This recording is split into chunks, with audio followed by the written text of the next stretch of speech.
ஒரு செய்தி சொல்றாங்க. புகாரியில இந்த செய்தி பதிவு செய்யப்படுகிறது. ரசூலுல்லாஹ்வுடைய காலத்திற்கு பின்னாடி தன்னுடைய தோழர்களை அமர வைத்து இப்னு அப்பாஸ் சொல்றாங்க, உங்களுக்கு சுவனத்திற்குரிய ஒரு பெண்ணை நான் காண்பித்து தரட்டுமா என்று இப்னு அப்பாஸ் கேட்கிறாங்க. அப்ப அந்த தோழர்கள் எல்லாம் சொன்னாங்க, எங்களுக்கு காண்பித்தாருங்களே, அதோ செல்கிறாரே ஒரு கருப்பு நிற பெண், அவரை நீங்கள் பார்த்துக் கொள்ளுங்கள், அவர்தான் சுவனத்திற்குரிய பெண் என்று சொன்னார்கள். என்ன காரணம் சொல்லிவிட்டு சொன்னார்கள், அல்லாஹ்வுடைய தூதரோடு நாங்கள் சபையிலே அமர்ந்திருக்கிற பொழுது இந்த பெண் வந்தார்கள். வந்து அல்லாஹ்வுடைய தூதரிடத்தில் சொன்னாங்க, யா ரசூலல்லாஹ், எனக்கு காக்கா வலிப்பு நோய் இருக்கிறது, எனக்கு காக்கா வலிப்பு நோய் இருக்கிறது. அந்த நோய் எனக்கு வந்துவிட்டால் உணர்வற்ற நிலையிலே நான் வீதியிலே விழுந்து விடுகிறேன். என்னுடைய ஆடைகள் எல்லாம் விளங்கி நான் மிகப்பெரிய அவமானத்தை சந்திக்கிறேன். அந்த காக்கா வலிப்பு நோயினால் மிகப்பெரிய துன்பத்தை நான் அனுபவிக்கிறேன். யார சொல்லலாம், அந்த வலிப்பு நோயை குணமாக்கும்படி எனக்காக நீங்கள் அல்லாஹ்விடத்தில் துஆ செய்யக்கூடாதா? அந்த பெண் கேட்கிறாங்க. அப்ப அல்லாஹ்வுடைய தூதர் அந்த பெண்ணுக்கு சொன்ன பதில் என்ன? பெண்ணே, அந்த வலிப்பு நோயை நீ பொறுத்து கொண்டாயானால் அதற்கு பதிலாக அல்லாஹ் ரப்பல் ஆலமீன் உனக்கு சூனத்தை தருவான். ஆனால் நீ அந்த நோய் போக வேண்டும் என்று விரும்பினால் உனக்காக நான் பிரார்த்தனை செய்ய தயார். சொன்ன நேரத்தில் அந்த பெண் சொன்ன பதில் என்ன? யா ரசூலல்லாஹ், நான் பொறுமையாக இருக்கிறேன், நான் தாங்கிக் கொள்கிறேன். யா ரசூலல்லாஹ், நான் பொறுமையை மேற்கொள்கிறேன். ஆனால் ஒன்னே ஒண்ணு, அந்த வலிப்பு நோய் ஏற்படுகிற பொழுது என்னுடைய ஆடைகள் எல்லாம் விலகி விடுகிறது. அதற்காக வேண்டி மட்டும் நீங்கள் அல்லாஹ்விடத்தில் துஆ செய்யுங்க. யா ரசூலல்லாஹ். அல்லாஹ் அக்பர். எப்படிப்பட்ட பெண்கள் பாருங்க. இன்றைக்கு ஒரு வயிற்றுவலி ஏற்பட்டு விட்டால், ஒரு 2 நாட்கள் காய்ச்சல் குணமாகவில்லை என்றால் மருத்துவரை விட்டுவிட்டு இறந்து போன அவுலியாக்களிடத்திலே மண்டி போடுகிற ஒரு காட்சியை பார்க்கிறோமே. அல்லாஹ்விடத்திலே கையேற்ற வேண்டிய இஸ்லாமிய தாய்மார்கள் இறந்து போன அவுலியாக்களிடத்திலே கையேந்தி இன்ன ஷிர்கல் முன்னாடி இணை வைத்தல் மிகப்பெரிய அக்கிரமம் என்று அல்லாஹ் ரப்பல் ஆலமீன் சொல்கிற அந்த மகா பாவத்தை செய்யக்கூடிய காட்சியை பார்க்கிறோமே. காரணம் என்ன? இந்த உலகத்தில் நிம்மதியாக வாழணும், இந்த உலகத்தில் சுகத்தை அனுபவிக்கணும், இந்த உலகத்திலே கஷ்டம் வந்து விடக்கூடாது, இந்த உலகத்தில் நோய் தீர்ந்து விடக்கூடாது. இஸ்லாமிய மார்க்கத்திலே தடுக்கப்பட்ட காரியங்களை கூட தைரியமாக செய்கிற ஒரு காட்சியை பார்க்கிறோம். அப்படியானால் அந்த வலிப்பு நோய் வந்தாலும் பரவாயில்ல, அதன் மூலமாக கஷ்டத்தை அனுபவித்தாலும் பிரச்சனை இல்லை. எங்களுக்கு தேவை மறுமை நாளிலே சொர்க்கம். ஆசை வைத்த காரணத்தினால இன்றைக்கு வரலாற்று ஆய்வாளர்கள் பேசுறாங்க, முகம்மது உருவாக்கிய சமூகம் அவர்கள் வாழ்ந்த வாழ்க்கையை போல இனி ஒரு காலத்திலும் ஒரு சமூகமும் இந்த உலகத்தில் வாழவே முடியாது. இவர்கள் எல்லாம் மனிதர்களா? இவர்கள் எல்லாம் மனிதர்கள் தானா? எப்படி இவர்களால் இப்படி வாழ முடிந்தது? எப்படிங்க முடிந்தது? சுவனத்தின் மீது வைத்த ஆசை அவர்களை வாழ வைத்தது. அந்த ஆசை நமக்கு இல்லை, அந்த சுவனத்தை பற்றி ஆர்வம் இல்லை. இந்த உலகத்தினுடைய ஆசாபாசம், இந்த உலகத்தினுடைய சொகுசான வாழ்க்கை, அது நம்முடைய கண்ணை மறைக்கிறது. இளைஞர்கள் எடுத்துக் கொள்ளுங்கள். இந்த இளைஞர்களிடத்தில் இன்றைக்கு இஸ்லாமிய வாழ்வு இருக்கிறதா? இஸ்லாமிய அடிப்படையில் இன்றைக்கு இளைஞர்கள் வாழ்கிறார்களா? ஃபேஷன் வாழ்க்கை. இன்றைக்கு இளைஞர்களுக்கு மத்திய என்ன வாழ்க்கை? ஃபேஷன் வாழ்க்கை. கம்ப்யூட்டர் யுகத்தில் வாழ்கிறோம், டிஜிட்டல் யுகத்தில் வாழ்கிறோம், அறிவியல் முன்னேறி இருக்கிற காலத்திலே வாழ்கிறோம். ஆகவே இந்த உலகத்தை நாங்கள் அனுபவிக்கிறோம். இஸ்லாம் தடை சொல்கிறதா? உலகத்தை அனுபவிக்க வேண்டாம் என்று இஸ்லாம் சொல்கிறதா? இஸ்லாமிய நடைமுறைக்கு உட்பட்டு நீங்கள் வாழுங்கள், உலகத்தை அனுபவிங்க வேண்டாம் இஸ்லாம் சொல்லல. இஸ்லாத்துக்கு முரண்பட்டு நீங்கள் அனுபவிக்காதீர்கள். ஆனால் இன்றைக்கு இஸ்லாமிய மக்களுக்கு மத்தியில குறிப்பாக இளைஞர்களை பார்க்கிறோம், ஆடை அணிகிறார்கள். சின்ன விஷயத்தை எடுத்துக்கிறார்கள். ஆடை அணியக்கூடிய விஷயத்துல இன்றைக்கு இஸ்லாமிய இளைஞர்கள் இஸ்லாத்தை பின்பற்றுகிறார்களா? பேண்ட் அணிகிறாங்க. எப்படிப்பட்ட பேண்ட்? அந்த கீழ்ப்பகுதியை கொண்டு போய் செருப்புக்குள்ள சொருகிட்டு இருக்கிறோம். இஸ்லாமிய இளைஞர்களை பார்க்கிறோம். இன்றைக்கு என்னப்பா ஆடை இது? செருப்புக்குள்ள கொண்டு போய் அந்த பேண்ட் சொருகி இருக்கிறீங்க, என்ன ஆடை அது? அதுதான் ஃபேஷன். சுப்ஹானல்லாஹ். அல்லாஹ்வுடைய தூதர் தடுக்கவில்லையா? கரண்டை காலுக்கு கீழாக அணிகிற ஆடை அது நரகத்திற்குரிய ஆடை என்று ரசூல் ஸல்லல்லாஹு அலைஹி வஸல்லம் தடுக்கவில்லையா? ரசூல் ஸல்லல்லாஹு அலைஹி வஸல்லம் எச்சரிக்கை செய்யவில்லையா? மூமின்களுடைய ஆடு என்று கரண்டை காலுக்கு மேலாக ரசூல் ஸல்லல்லாஹு அலைஹி வஸல்லம் அவர்கள் தடுத்திருக்கிற பொழுது ஆடு என்கிறோம் என்ற பெயரில் இன்றைக்கு உங்களுக்கு காலணிகளுக்குள்ளே கொண்டு ஆடையை சொருகி வைக்கிறீர்களே, அதுல நஜீஸ் படியாதா? ரோடுகளில் எடுத்து செல்கிற பொழுது அதனை அந்த அசுத்தம் படியாதா? எப்படி நீங்கள் தொழுகிறீர்கள்? தொழுதாதானே உங்களுக்கு அந்த நினைப்பு வரப்போகிறது. மன் தரக்க ஸலாத்தஹு தஅமீதன் ஃபகத் கஃபர. எவனொருவன் தொழுகையை விட்டு விட்டானோ அவன் இறை நிராகரிப்பாளனாகிவிட்டான். அல்லாஹ்வுடைய தூதருடைய வார்த்தை. அதை கூட இன்றைக்கு இஸ்லாமிய சமூகம் இளைஞர்கள் பேணாமல் இன்றைக்கு ஃபேஷன் வாழ்க்கை, உலகத்தை அனுபவிக்கணும், உலகத்துடைய ஆசாபாசங்களை மூழ்கணும், இஸ்லாமிய அந்த வேஷம் போடுவதற்கு கூட தயாராக இல்லை. இஸ்லாமிய அந்த கோலம், இஸ்லாமிய அந்த கலாச்சாரத்தை தங்களுடைய மேடைகளிலே பிரதிபலிக்க கூட அவர்கள் விரும்பவில்லை. தாய்மார்களும் அதற்கு ஒரு இளைஞன் தாடி வச்சாங்க, உடனே பெற்ற தாய்மார்கள் தாடி வைக்கிறதெல்லாம் ஒரு 50 வயசுக்கு மேல வைக்க வேண்டியதானப்பா. யாரு? உபதேசம் செய்கிற பெற்றோர்கள். ஒரு மகனுக்கு அதுதான் செய்கிற உபதேசமா?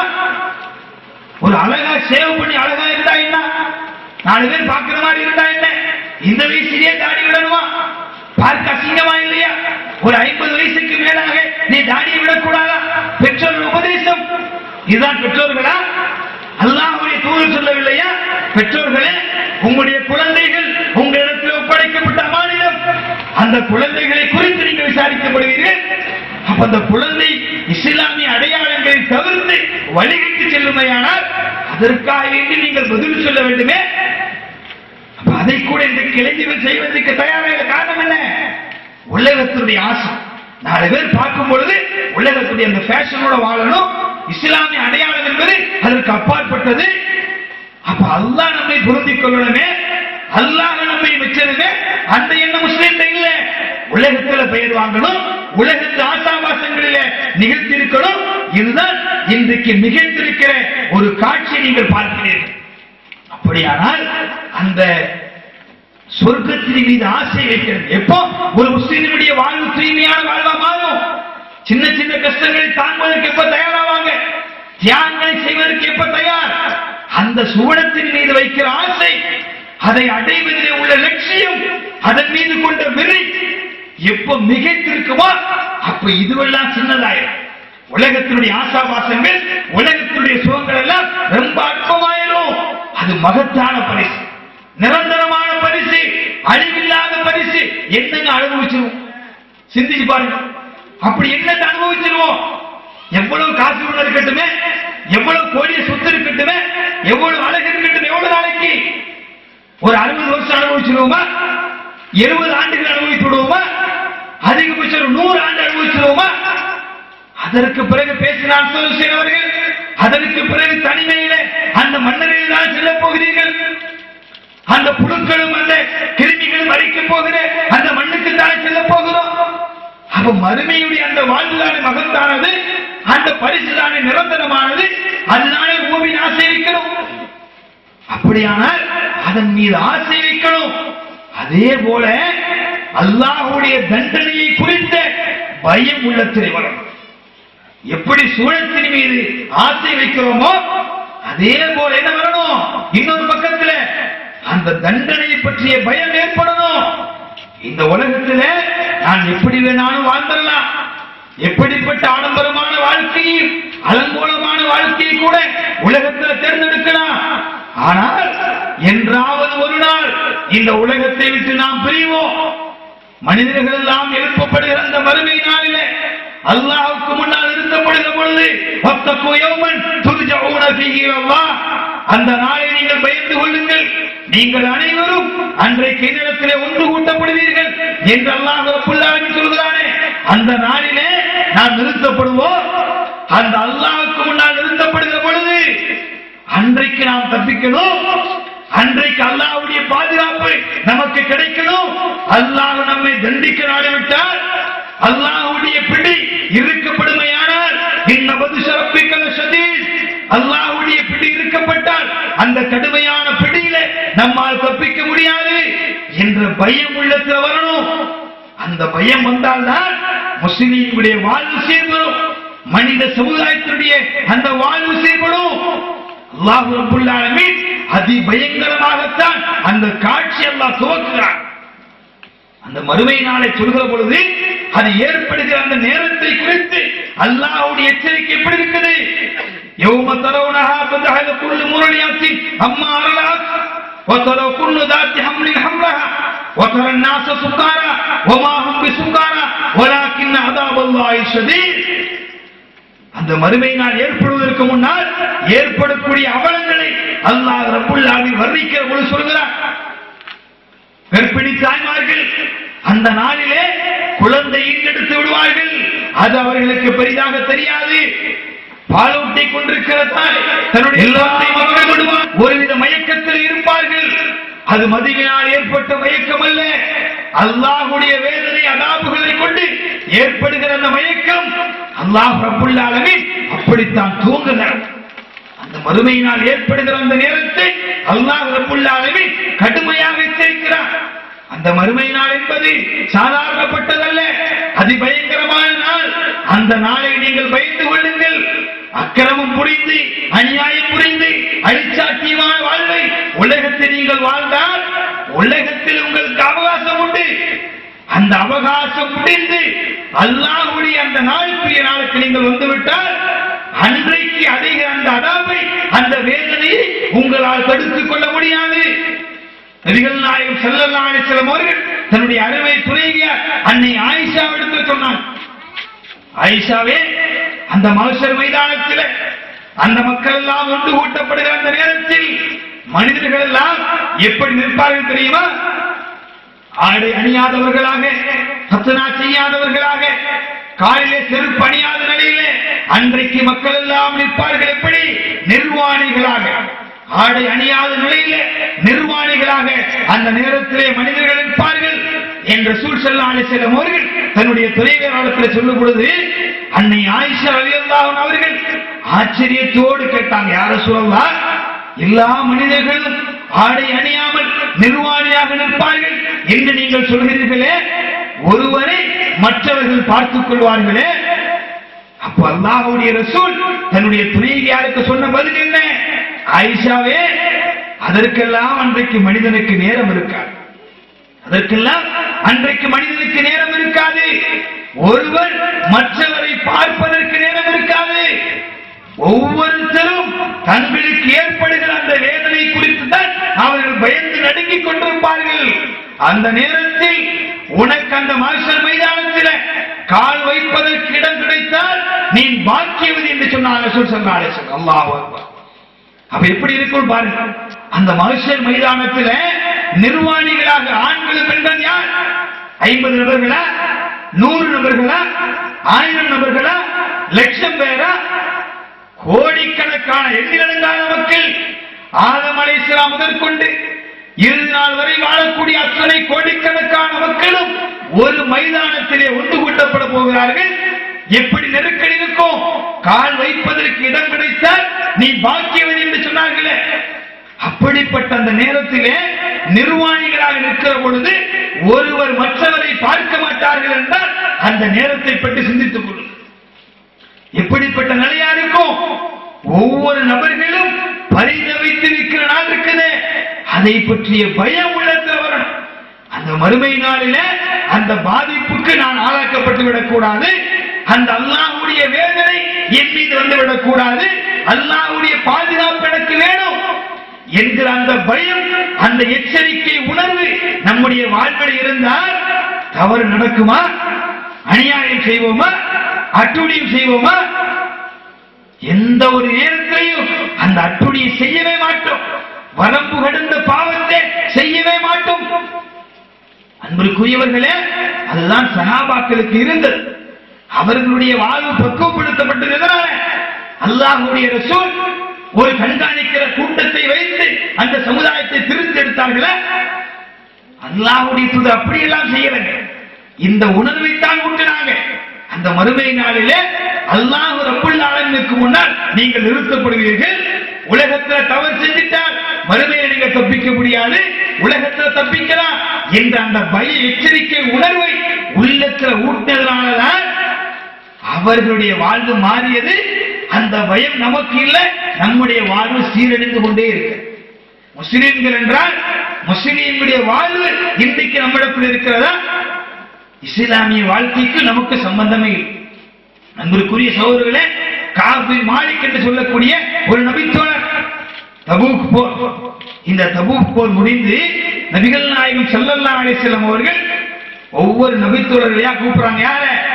யாரெல்லாம் அந்த போரிலே பங்கெடுக்கவில்லையோ அந்த ஒவ்வொரு பேரையும் ரசூலா கூப்பிடுறாங்க. கூப்பிட்டு அதற்கான காரணத்தை ரசூலா விசாரிக்கிறாங்க. என்ன காரணத்திற்காக நீங்கள் அந்த போரிலே பங்கெடுக்கலன்னு சொல்லி ஒவ்வொன்றாக விசாரிக்கிறாங்க. அப்படி விசாரிக்கிற அந்த வரிசையில கஅப் பின் மாலிக் ரலியல்லாஹு அன்ஹு அவர் வர்றாங்க. வந்து சொன்ன அந்த வார்த்தை இருக்குது, அதுல முஸ்லிம்களுக்கு படிப்பினை இருக்குது, மூமின்களுக்கு அதிலே படிப்பினை இருக்கிறது. என்ன வார்த்தை? யா ரசூலல்லாஹ், நீங்கள் அந்த போரிலே பங்கேற்காததற்கான காரணத்தை இடத்துல கேட்கிறீங்க. அந்த காரணத்தை பொய்யான காரணங்களை உருவாக்கி என்னால் உங்களுக்கு மத்தியிலே சொல்லிவிட முடியும். எனக்கு அதற்கான நாவன்மை இருக்கிறது. அந்த நாவன்மையை பயன்படுத்தி நீங்கள் திருப்திப்படுகிற அளவுக்கு ஒரு காரணத்தை நான் சொல்ல முடியும். ஆனால் அதற்கு நான் தயாராக இல்லை. காரணம், உங்களை திருப்திப்படுத்துவது அல்ல என்னுடைய நோக்கம். உங்கள் மத்தியிலே பொய்யான காரணத்தை சொன்னால் அல்லாஹ்வுடைய பார்வை நான் தப்பிக்க முடியாது.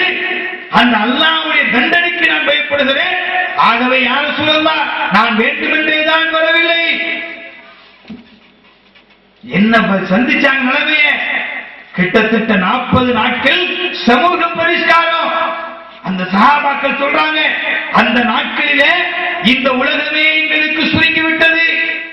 எந்த நபித்தோழரும் எங்களோடு பேசுவதில்லை, எங்களோடு உறவாடுவதில்லை, எங்களோடு எந்த விதமான பகிர்ந்தலும் இல்லை. மிகப்பெரிய சிரமத்தை நாங்கள் சந்தித்தோம். ஒரு பொய் சொல்லி இருப்பாரையானால் தப்பித்திருப்பாரா இல்லையா? சொன்ன பதில் என்ன? ஒரு பொய்யை சொல்லி உங்களை திருப்திப்படுத்த முடியும். ஆனால் அல்லாஹ்வை பயப்படுகிறேன், இதற்கான தண்டனையை அல்லாஹ் எனக்கு மறுமையில் அளித்தார், என்னால் தாங்கிக் கொள்ள முடியாது. நமக்கு படிப்பினை இல்லையா? எத்துணை தவறுகளை செய்தோம். நண்பர்களுக்கு தெரியாம, ஜமாத்துகளுக்கு தெரியாம, சொந்தக்காரர்களுக்கு தெரியாம, பெற்றோர்களுக்கு தெரியாம எத்துணை தவறுகளை செய்கிறோம். என்ன நடப்பு நமக்கு? நம்ம யாரும் பார்க்கல, நம்ம யாரும் கவனிக்கல, நம்ம யாரும் பார்க்காம அந்த காரியத்தை செஞ்சிட்டோம் என்று நமக்கு நாமே திருப்திப்பட்டுக் கொள்கிறோமே.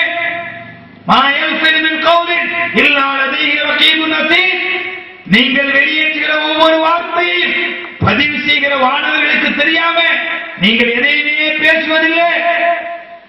அல்லாஹ் ரப்பல் ஆலமீன் கண்காணிக்கிற வாழ்வை உலகத்தை நமக்கு வச்சிருக்கிறார். நாம் செய்கிற ஒவ்வொரு செயல்பாடுகளையும் மலக்குமார்கள் வாயிலாக அல்லாஹ் பதிவு செய்கிற பொழுது அவர்களுக்கு தெரியாம எதையுமே நாம் செய்ய முடியாது. தாய் தந்தைக்கு தெரியாம, உறவினர்களுக்கு தெரியாம, ஊராருக்கு தெரியாமல் நாம் தவறு செய்யலாம். நம்மை படைத்த அல்லாஹ்வுக்கு தெரியாம எந்த காரியத்தை செய்ய முடியாது. அந்த பயம் உள்ளத்தில் வரும். விளங்குவதற்காக வேண்டி சொல்கிறேன், உலகத்தில் காவல்துறை ஒரு மனிதனை கண்காணிக்கிறவங்க எவ்வளவு ஜாக்கிரதையான வாழ்க்கை வாழ்றோம். ஒரு உலகத்தில் இருக்கிற அந்த காவல்துறை அதிகாரிகள் நம்மை கண்காணிக்கிறார்கள் என்று நமக்கு தெரிய வருமையானால் அத்துணை ஜாக்கிரதையான வாழ்வு. ஏன்? ஒரு தவறு செய்து மாட்டிக்க கூடாது, தண்டனை இருக்கிறது. பயப்படுறோமா இல்லையா? அல்லாஹ் ரப்பல் ஆலமீன் நம்மை படைத்து நம்மை கவனிப்பதற்காக வேண்டி 2 மலக்குமார்களை வைத்து நாம் சொல்லக்கூடிய செய்யக்கூடிய அனைத்து காரியங்களையும் பதிவு செய்கிற பொழுது அந்த பயம் கொஞ்சம் கூட இல்லாம தவறை துணிச்சலாக செய்கிறோமே, அநியாயங்களையும் அட்டூழியங்களையும் துணிச்சலாக செய்கிறோமே. அப்ப அல்லாஹ்வை பற்றி நமக்கு பயம் இல்லை, அந்த மறுமை நாளை பற்றி பயம் இல்லை. ஹதீஸ்களிலே படிக்கிறோம், மாயிஸ் ரலியல்லாஹு சொல்லக்கூடிய ஒரு சஹாபி என்ன செஞ்சாங்க? மனிதன் என்ற அடிப்படையில மனிதனுடைய ஆசாபாச அந்த மிகைத்திருக்கிற காரணத்தை எடுத்துட்டாங்க. ஒரு சபலப்பட்டு விபச்சார குற்றம் செஞ்சிட்டாங்க. தவறுதான். மனிதன் என்ற அடிப்படையில் குள்ளுபடி ஆத்தமகத்தாவும் ஆதமுடைய மக்கள் அனைவரும் தவறு செய்யக்கூடியவர்கள் அடிப்படையில் ஒரு தவறு செஞ்சிட்டாங்க. யாருக்குமே தெரியாது. அவர்கள் செய்த அந்த தவறுக்கு யாருக்குமே தெரியாது. ரலியல்லாஹு அன்ஹு வரது அன்ஹு, அல்லாஹ் அவர்களை பொருந்திக் கொண்டார், அவர்களும் அல்லாஹ்வை பொருந்திக் கொண்டார் என்று அல்லாஹ் ரப்பல் ஆலமீன் திருமறை குர்ஆனில் சொல்கிறானே. அந்த சஹாபாக்களுடைய பண்பட்ட வாழ்வை பாருங்கள். யாருக்கும் தெரியாம ஒரு தவறு செய்து விட்டால் அவர் நினைத்திருப்பாரேயானால் அதை மூடி மறைத்திருக்க முடியும். அல்லாஹ்விடத்தை தௌபா செய்து மூடி மறைத்திருக்க முடியுமா? முடியாதா? நிச்சயமாக முடியும். ஆனா என்ன செஞ்சாங்க? அல்லாஹ்வுடைய தூதரிடத்துல வந்தாங்க. யார சொல்லலாம், நான் தவறு செய்து விட்டேன், நான் தவறு செஞ்சுட்டேன். அவர்களுக்கு தெரியும் அந்த தவறை அல்லாஹ்வுடைய தூதருக்கு முன்னால் ஒப்புக்கொண்டால் என்ன நடக்கும்? மரண தண்டனை என்பது அவர்களுக்கு தெரியாதா? தன்னுடைய உயிர் பறிக்கப்படும் தெரியாதா? தெரிந்திருந்தது. தெரிந்துதான் வந்தாங்க. அது மட்டுமல்ல சகோதரர்களே, இன்னொன்றை கவனித்து பாருங்க. அல்லாஹ்வுடைய தூதருடைய அந்த நபித்துவ வாழ்க்கை என்பது பதிவு செய்யப்படுகிற காலம். ஒவ்வொரு செய்திகளும் ஒவ்வொரு விஷயங்களும் நுணுக்கமாக பதிவு செய்கிற அந்த காலத்தில் தான் ஒரு தவறு செஞ்சோம், இது அல்லாஹ்வுடைய தூதருக்கு முன்னாடி சொல்றோம், இதுவும் அந்த வரலாறுகளை பதிவு செய்யப்படும். கியாம நாள் வரை வரக்கூடிய மக்கள் எல்லாம் அந்த வரலாறை பார்ப்பார்கள். நம்மை பற்றி என்ன நினைப்பார்களோ, நம்மை தவறாக நினைப்பார்களே, அதெல்லாம் அவர்களுக்கு பெரிதில்லை. தன்னுடைய கண்ணியம், தன்னுடைய இஸ்ஸத்து அது பெருசல்ல. தன்னுடைய உயிர் பறிக்கப்படுமே அது பெருசல்ல. எது மிகைத்திருந்தது? ஒரு தவறு செஞ்சிட்டோம்,